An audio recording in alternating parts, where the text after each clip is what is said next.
Allora, la contrattazione per il sindacato, per la mia organizzazione, la CISL, è lo strumento principe per affrontare i problemi che ci sono all'interno del mondo del lavoro,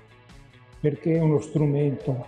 diciamo così, flessibile, è uno strumento adattabile, è uno strumento che può modificare in tempi rapidi anche con soluzioni adottate precedentemente.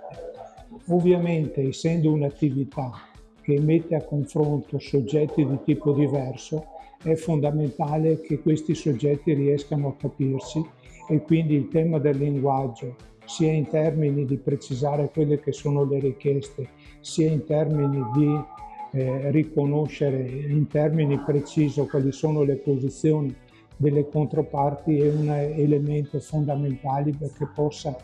esserci il dialogo fra le parti e quindi trovare le soluzioni più adatte. Come la comunicazione è uno strumento fondamentale per gestire tutti quanti i fenomeni che sono conseguenti all'applicazione di quelle che sono le normative che si debbano o si vogliono definire insieme.